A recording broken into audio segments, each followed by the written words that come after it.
Olá!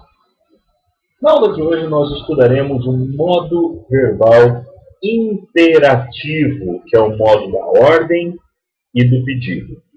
Note, portanto, que nós não vamos hoje estudar simplesmente um tempo verbal, mas sim um modo que diz respeito à forma que o verbo se relaciona com a realidade. Os modos são indicativo, modo da realidade, subjuntivo, modo da possibilidade, optativo, modo da vontade, e imperativo, que é o modo da ordem e do pedido.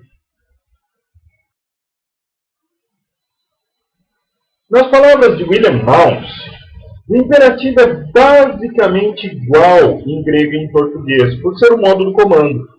No entanto, assim como acontece com os princípios e com os infinitivos, o imperativo tem uma maior gama de significados em grego.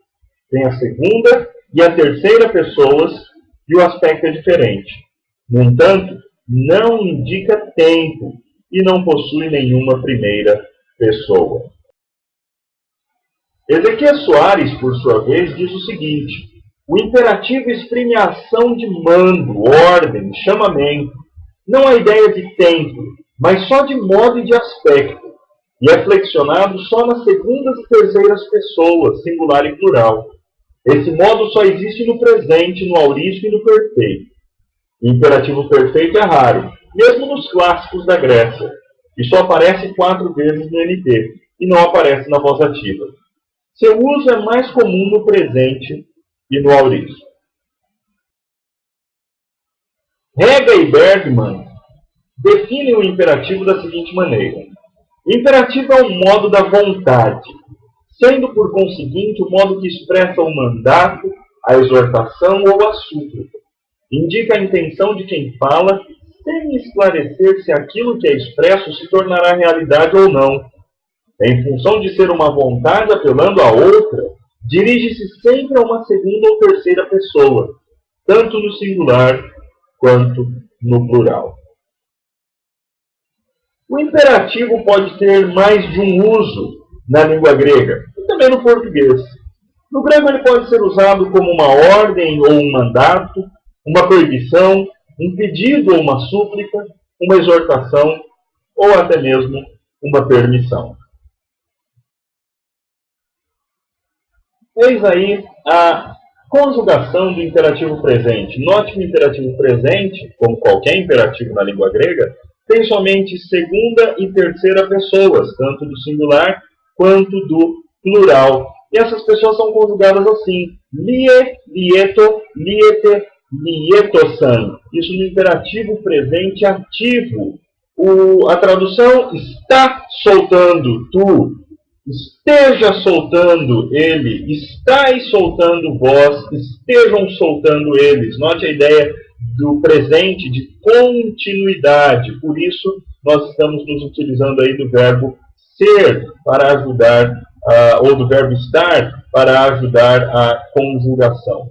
Bem, para você decorar as terminações do imperativo, terminações estas que você vai utilizar para o presente, mas também para outros tempos verbais do imperativo, nós vamos nos utilizar de uma melodia que ficou muito conhecida. É uma melodia muito conhecida, mas também ficou bastante conhecida na voz do Darcy Ribeiro. Então nós vamos utilizar aquela melodia assim. Eto,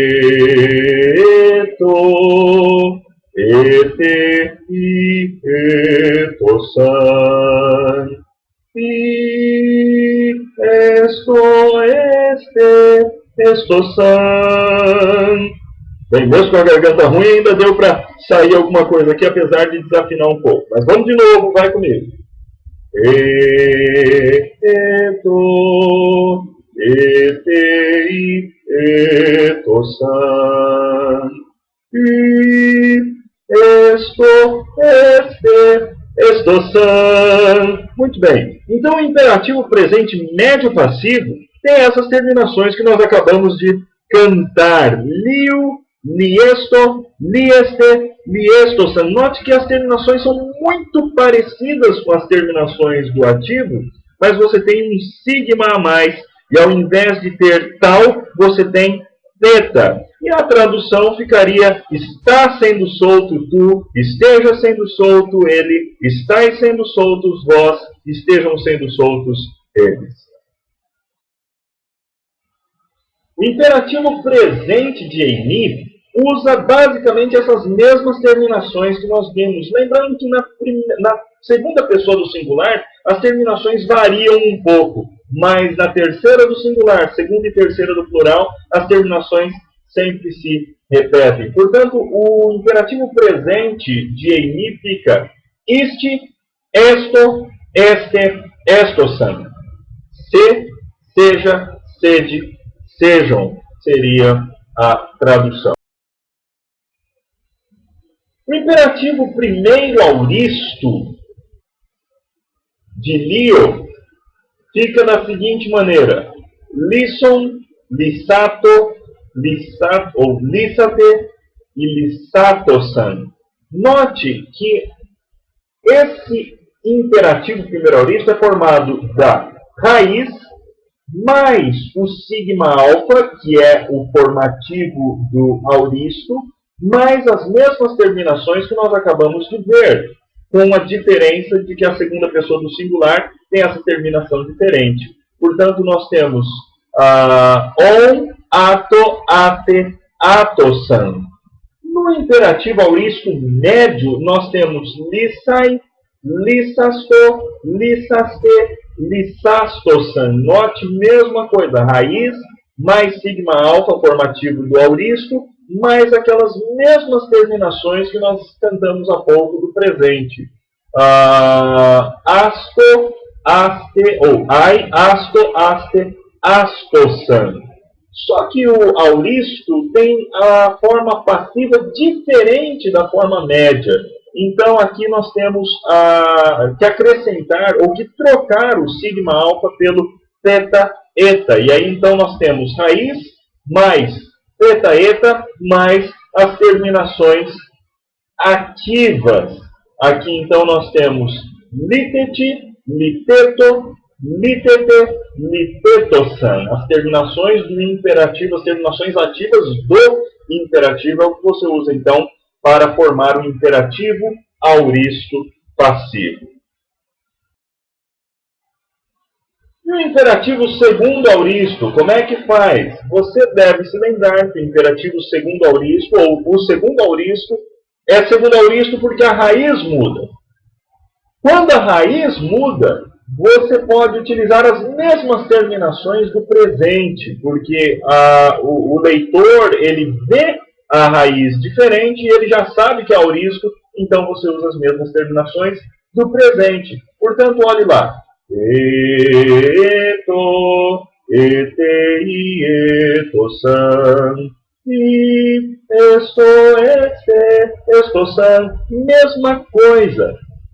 Só que a diferença é que no auristo você tem uma forma diferente para o passivo. E aqui, no caso, você vai formar o passivo, o imperativo auristo passivo da seguinte maneira: raiz do segundo auristo, mais eta, o teta cai, mais eta, e mais as terminações ti, eto, ete, etosan. As terminações imperativas ativas são as que você usa para formar o imperativo auristo passivo.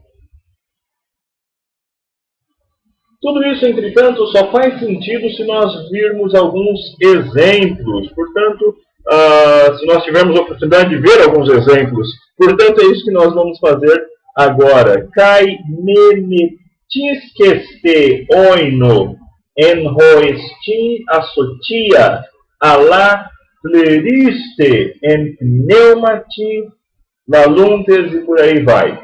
O que nós temos aqui em Efésios 5,18 é aquela ordem de Paulo: e não estejais sendo embriagados com vinho. Note, portanto, que aqui nós temos um imperativo presente, uma ordem, na verdade é uma ordem na negativa, ou seja, uma proibição: não estejais sendo embriagados com vinho.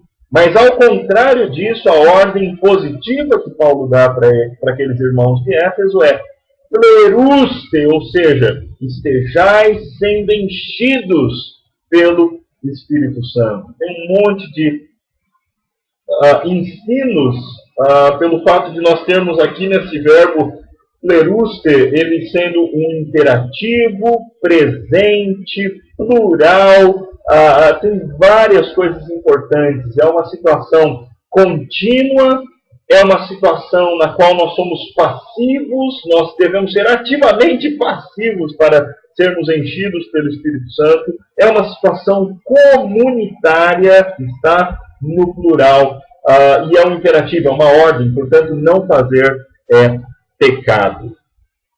Vamos para mais um exemplo.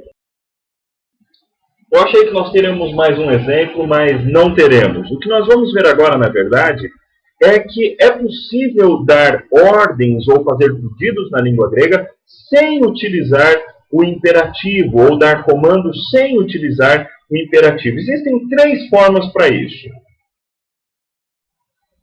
Uma das formas é mediante o futuro do indicativo.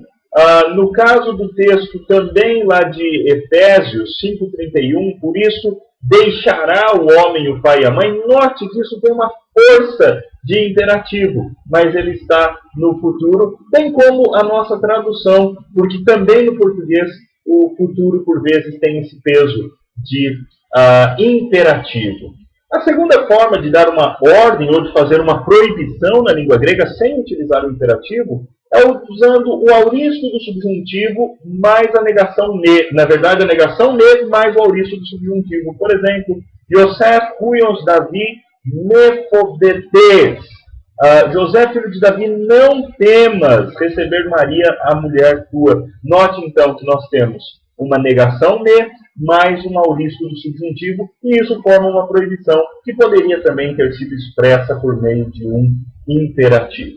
A terceira maneira é através da conjunção rina mais o subjuntivo. Então, por exemplo, também lá em Efésios, nós temos no versículo 33 do capítulo 5, de qualquer forma também vós, por um cada um, a própria mulher assim ame, como a si mesmo, e dedine rina fobetai, então andra, e a mulher tema o marido. Olha que interessante, nós temos o rina fobetai, é uma conjunção rina mais um subjuntivo, mas eles têm peso de imperativo, e assim é que aparece na tradução em português.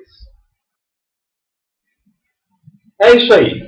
Pega a sua gramática grega, releia o capítulo que expõe o imperativo, procure em outras gramáticas gregas, navegue na internet, procure conhecer melhor esse modo verbal imperativo, porque ele é também muito importante. Até a próxima lição, continue se esmerando para ler o seu Novo Testamento grego com fluência. Até a próxima. Tchau.